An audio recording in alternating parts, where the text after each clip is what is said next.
Good morning, sense of things. We are out of the election season. I am no longer getting 18,000 texts a day from political candidates, which I'm still not completely convinced that those were actually legit. One thing that I found right before the election was I downloaded a kind of a spam filter on my computer or on my phone, and it started blocking all of those. So it's been glorious for the last week. That said, today we're going to cover a little bit of the post election, the questions that Ron and I have been getting about what's going on in the world and why haven't, what's going to happen going forward and everything else. So we're going to take a look at the averages and look at history a little bit and cover that. But also, Ron has got a gift for us, which is a few more Halloween costumes. From our last couple of episodes, a few more Halloween costumes just to hit that button again. So hang on, we'll be right back with you in just a second.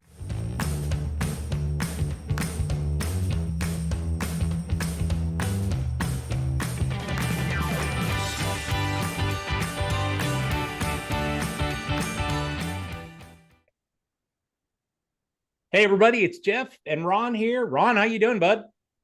Good morning. The sun actually rose the day after the election and it's sun shining today. All right, the world didn't come to an end, thank God. The world didn't come to an end. Is the count out in Arizona ever going to come to an end? Or I thought it would have been decided that night, but it was literally a dead heat pretty late. So it doesn't matter this time. They're not going to contest. Yeah. What is it? Arizona, Nevada hasn't been decided. Yeah, Arizona yet. and Nevada still. I think Alaska finally got their stuff done. They have think those three electoral votes made a lot of difference. Apart. Yeah, it's funny. I was doing for my other podcast, I was doing an interview with a lady that's a caterer. She owns a bed and breakfast and wedding venue and all this up north of Fairbanks. And she made the point to me that you don't understand how far things are up here and the transportation is not real good. The entire state of Alaska, if you encompass the entire state of Alaska, it would literally cover half of the United States. Absolutely. Yeah. And people don't realize the land mass of the United States, the 48 contiguous states, is almost similar to the same as Europe and Australia. And Australia only has 30 million people. Yeah, that's because there's 28 million that live just on the Gold Coast. Nobody lives in the middle of the country. Yeah, it's just a big empty space in the middle. I watched one of those train shows one time where they were, take a trip from Perth to Sydney. And it's okay, why would you want to do that? Because there's nothing exciting for that entire trip. It doesn't stop. It just keeps going and all it is nonstop desert. No. Cool. You're going to kick us off with some Halloween costumes, right? All right. I am. Here we go. So this is for the post-Halloween hangover. In case you're still crashing from your sugar high, there were some great other costumes that we found. We're going to buzz through these pretty quickly. So here's the Salesforce order form. Just to let you know, it's clunky software. There's a scary price. It's a terrifying interface. So this was pretty good. I saw this, and this is it scared the hell out of me. That's all I can say. Then we have, hold on, the Karen dog. It includes a wig, a sweater, list of spirits managers, permit form, list of worst restaurants in New England for all the Karens. I hate that expression, by the way. I do. And a grievance complaint form that they'll never fill out. By the way, dog not included. Dog not included. Yeah, and you can tell thrilled he is, right? BYOD. How about for the unprepared hiker? It includes flip-flops, cotton t-shirt, sunburn, one empty energy drink. Hopefully it's not a monster drink full of garbage. And of course, delusions of grandeur. Sense of direction not included. Yes. I think we all know who some of those people are.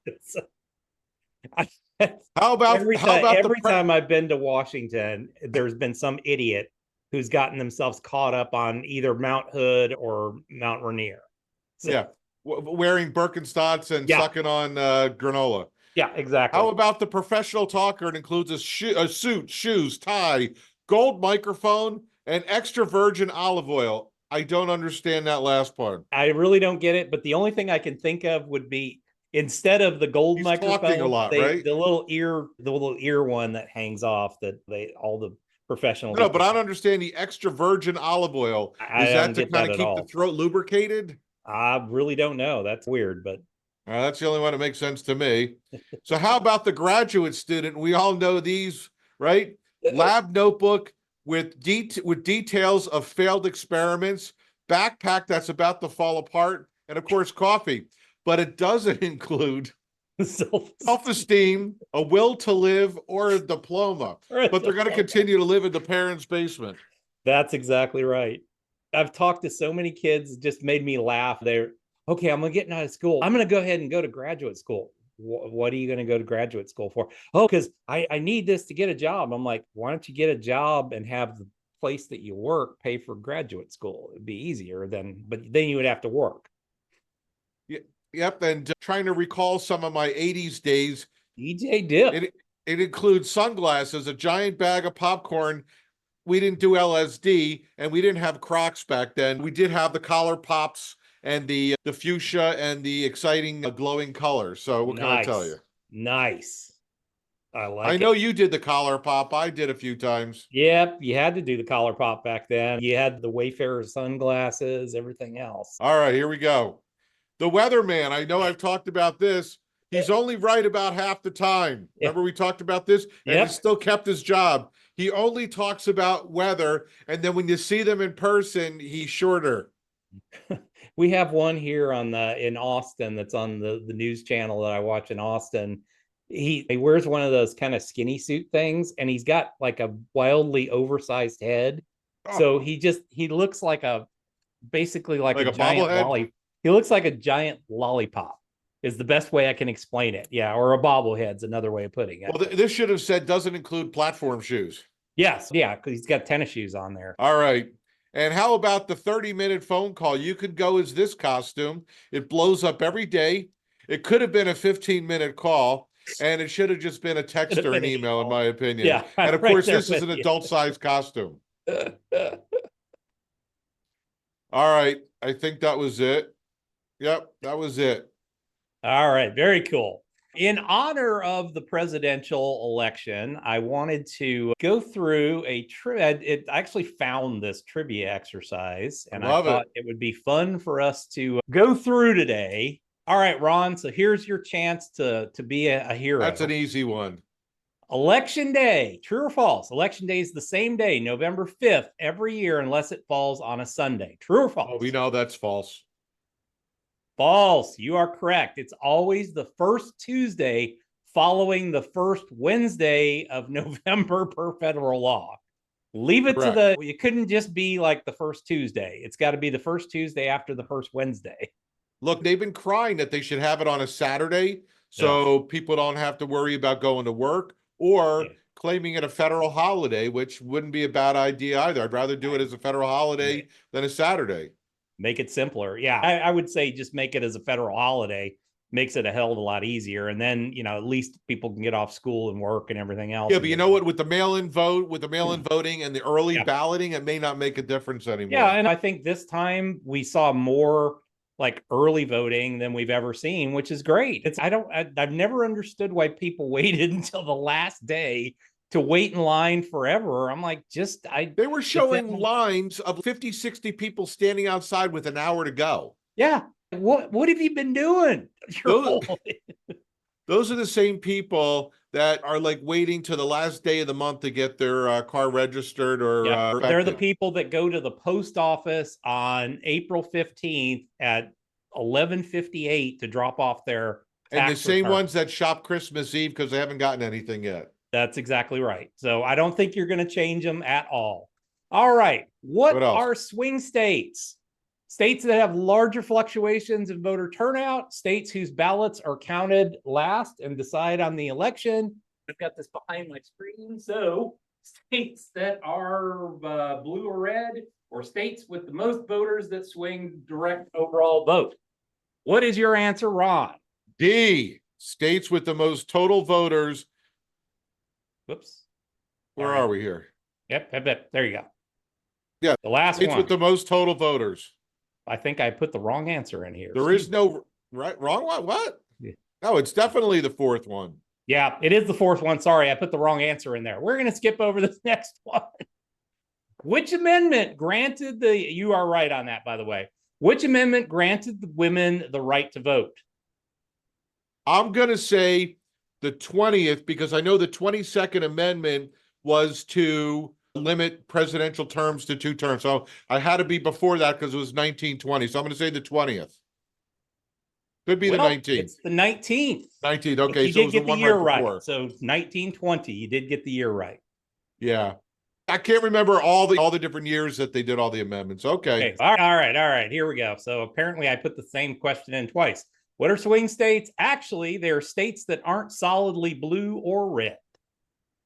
Yeah, but it's the same thing as the fourth. It's swing direction of law. Yeah, yes and no. It doesn't We necessarily. no state is always blue or red. Every state is voted one way or the other. All Yeah. right. Listen, I'm protesting that one. I'm just saying. Some are purple. I'm protesting it. All right. So the last question, apparently I didn't get it in. So The answer is yes. Here we go. Have we ever had a president who did not represent a political party? I'm sure the answer is yes, but Perot ran in 92, 96 under his own party. Is that considered a political party or as an independent? So it's a little tough to say, what does that mean, a political party? He was never a president. He was a presidential Oh, candidate. a president. Yeah, George Washington. Yep, George Washington is the only one. Somehow Sorry, I got these all out of whack else. here. Yeah, I got these all out of whack. So yes, it was George Washington is the only president who never was part of a political party. And remember, they wanted to designate him as king, and he said, no, we'll do president. We don't want to deal with kings anymore. There we go. I loved it. All right. So we had one hell of a day yesterday on the markets. My theory, I had clients calling me all day. What's going on? Are we invested and all that? And I said, yes, we're invested. No change from, there's no change from what we did on the first of the month, which is when I rebalanced client accounts. My theory with yesterday, yes, some of it's potentially with Trump and all that and policies, but I think my take on this, and I'll get yours, Ron, was the simple fact that this is the first election we've had in almost 8 years where it wasn't then contested and fought over for the next 3 months. It's just done at this point. You know what?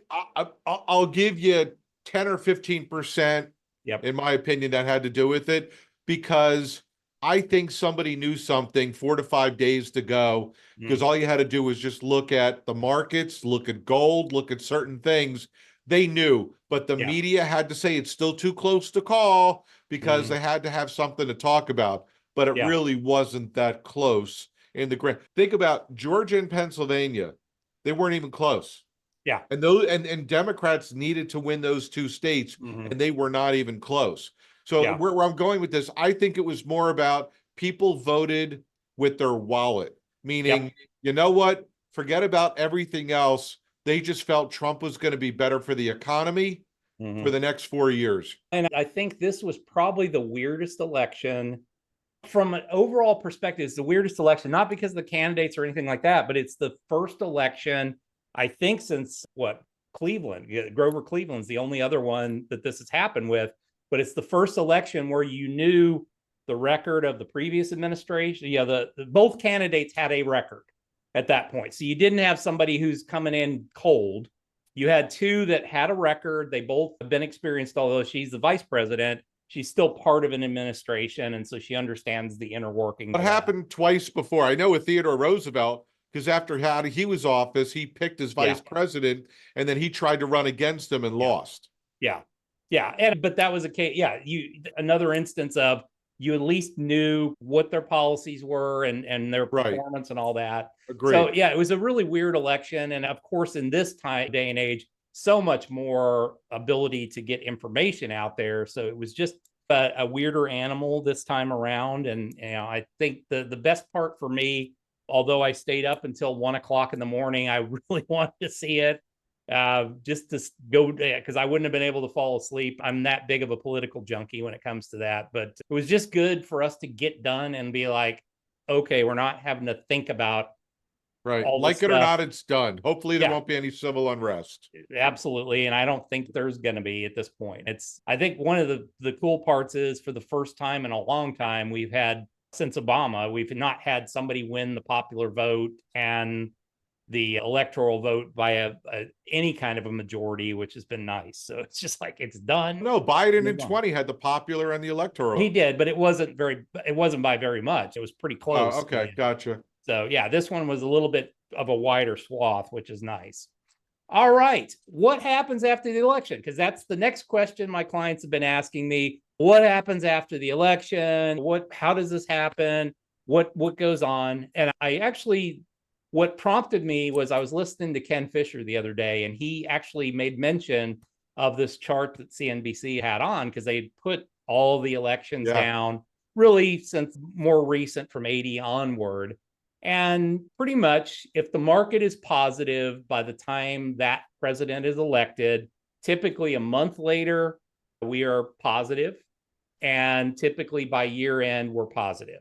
The only instances in history where it's been the opposite of that have been when 2008. we've been in some pretty ugly markets. So Yeah, 2008 was the last one, I believe. Obama coming in 08, there was nothing that he could fix in that short period of Yeah. time. It didn't bottom until March of 09. Yeah. And it was just those negatives. If you look at 2000, we were already starting to tail over, mainly in the tech market. It was the S&P was starting to come off, but the tech market was for sure down from March of that year. But in most cases, if we're in a positive market, we'll have a positive year end, which is, I think that makes sense. We're rolling along. The new president really doesn't have the ability to make any adjustments and all that. So if you're rolling along pretty good. So then the next question that I get is, well, yeah, but that's fine. Okay, so we should be there. What does it look like a year after? So first and foremost, I found these charts actually on T. Rowe Price's website. They've got a really great article if you want to look it up, and I'll put it in the show notes. But looking at both volatility and performance. So and this is volatility when we're in presidential election periods. Yep. So typically volatility 1 year prior, 6 months prior, and 3 months prior actually is a little bit less, which was surprising to me because I've seen some real crazy, goofy stuff. And certainly August and September of this year were goofy, crazy volatility wise. 1 month after, or 1 month prior, 1 month after, typically volatility bumps up a little bit and then it rides a little bit lower in these presidential election years. And 1 year after, typically we have a slightly less volatile market during that time period. So what's performance typically look like? And specifically, they had a chart talking about when an incumbent party loses. So this was actually cool because I hadn't really looked at this stat before. So the blue is when the incumbent party wins. The green is when the incumbent party loses. Now, I think part of this is skewed a little bit because so many times in the past we've had, two presidential terms. This in this recent time period, we've gone one party to the next party to the next party back, and you don't have that second term kind of things start to fall apart a little bit. But let's look at history. 1 year prior, 6 months prior, 3 months prior, 1 month prior. Typically, if the incumbent party wins, we are underperforming going into the year, which makes a hell of a lot of sense because everybody's going, you've got pretty much half of the country is worried about what's it going to look like if this person gets elected again. So they're thinking 1 month after, 3 months after, 6 months after, 9 months after, and 1 year after. If the incumbent party wins, the market's kind of chugging along. It's not doing as well. If the incumbent party loses, though, it's interesting. We have a pretty big lead up going into the election, a really big lead up that last month, which kind of we saw this time. We saw a pretty good pop. And then typically we see outperformance going out to the following year. Now, does that mean that's what's going to happen this time? I have no clue. I think we have somewhat odds in our favor that we should have at least a pretty decent market through, I would say, mid-year.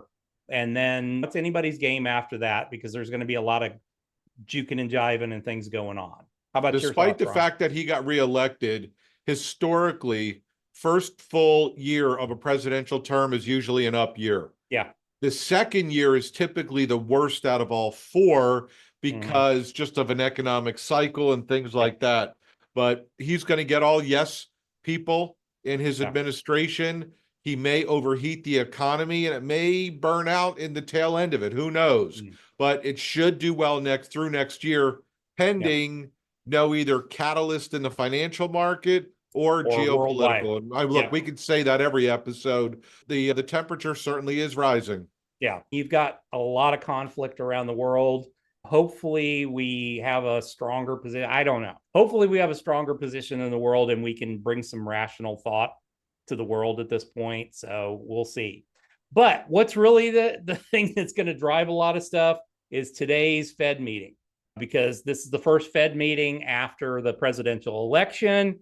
So they don't have, although they're not political, they don't have that political pressure on them to do anything, which I honestly don't think that comes into play. When I hear these you guys, want to hope not. Yeah, you want to hope not. I don't think there's that political pressure on them. It's so funny because it doesn't matter what they do leading up to a presidential election. If they make any change, one side is going to complain that they didn't, or they're doing it to help the other side and all that, which we heard going into this. But the reality is they're looking at numbers. The biggest number, and we left off with our last show prior to this saying that the next day we were going to see an employment number, and it was, if I can't say it was more dismal than it was. There was no private sector, it was only government jobs. Yeah, which and that was only 12,000, which was ridiculous. I mean, that's just absolutely, I don't know if it was the Bureau of Labor Statistics, their final thing to say, all right, we're just not even going to lie this time. We're just going to do it and be done with it and show you what's really happening. But that told me a lot about what's going on. And it told me a lot about what I'm hearing from the recruiters that work out of my office here that are in my co-working space. I'm hearing that the job market has not been real good, and they're struggling to get their companies to hire more people and stuff like that. Hopefully maybe we're getting through the point where it's okay. Now we have some surety going forward and we can start hiring again comfortably. Yeah, though the other problem too is there has to be viable candidates too. Yeah. If you're out of a job today, there's got to be a reason. Yeah. I'm saying not working, not that you have a job and looking, but if you're not working and you haven't had a job for a while, why? Yeah. What? Yeah. Non-performance, other issues. It always drinking at work. It always brings me back to National Lampoon's Christmas Vacation. Why hasn't he got a job yet? He's holding out for a management job. Or, hey, can I have a beer? Yeah, here's mine. I'll open up a new one for myself. Yeah. And then from the first one, my daddy says I'm the best kisser. Yeah. Hey, do you have any video games? No, I've got Asteroids. Yeah, my dad's got those too. He can't get off the toilet some days. Oh, as we man, digress, the 80s had the best movies. I would say it's my thought process, my portfolio structure right now is in the market, little bit of fixed income, but not very much, because I see interest rates rising. I think my take on it is that the bond market is thinking that we're going to see more inflation. Maybe we will, maybe we won't. Especially if there's tariffs. Yeah. Which hasn't necessarily been true. That's once again, when you get economists involved, oh yeah, it always happens when there's tariffs. Well, we had tariffs pretty much for the full first thing and we didn't have much inflation. They did rise, but it got settled after a while as a part of it. And like I said, I think from Trump's, it's a negotiating tactic more than something else. And if you can replace some of the ridiculous amount of income taxes we pay with tariffs, I'm okay with that. And if we can get energy prices down, I'm really okay with that because They have that's, come down. yeah, and that's what drives everything. If we can get especially Absolutely. diesel costs down, because that's the transportation fuel. And it's amazing how diesel has been significantly higher for a long time than gas, and that had not traditionally been that way. Yeah, I got So, you. Hey, man, all good stuff. We'll have to see how yep, things shake out with the Fed rate yeah, today and tomorrow. And yeah. What's your prediction? you know what? I'm going to stick for what I said in the beginning of the year. I said 1 to 2 rate cuts. Now, I didn't think the first one was going to be 50 basis points, but I think there'll be at least one more rate cut before the end of the year. We have 2 meetings Yep, today and next month. I think it's 25 basis points. If it's 50, we got to look deeper into this. yeah, There's something wrong. yeah. Like I said, I think they're somewhat cautious, and they may look at that the employment number and say, okay, let's see one more month of that, if it's that bad again, or was that a weird anomaly or something like that. So my take would be 25 for this year. Could be totally wrong. Was totally wrong the last time, but I think we'll be down a full percentage, 100 basis points by year end, which I think is the right move. We're So you seeing think things slow. 25 and 25 total of Yeah. one? All right. I mean, I'm seeing it from, because I service in my other business, my co-working space, I service small businesses, and we're struggling to, we have one office open that never happens, and it's been open for 4 months now. Business owners are just not making decisions. So it'll be interesting to see what happens over the next month or so. But I just feel like the Fed's going to go, okay, yeah, last week was really bad employment wise, but let's see if that's a trend that we're seeing. It has been a downtrend going into the election. So I don't know. It could be 25, could be 50, but if I had to bet, I'd say 25. Yeah, the 10-year treasury hit 4.4 this morning. Yep. It's almost what, a 75 to an 80 basis point rise from the bottom a month and a half ago. Yeah. I haven't looked at the yield curve. Have you? Is it still normal? No, it's been reinverting, meaning Okay. the 10-year is higher than the 2, but not by much. Okay. All right. Let's Yeah. cover that next week. I like it. All right, guys. Thanks a lot for joining us on the show. We're here to do this stuff for you and to make ourselves laugh sometimes and talk about movies. So thank you very much for joining us. Make sure that you subscribe to the channel. Make sure you give us that upvote, comments. There's been lots of cool comments lately, and I've been answering them as they come in. And I really appreciate that from you guys, because it's fun to have that little direct connection with you. So thanks a lot, and we will see you back here the very next time.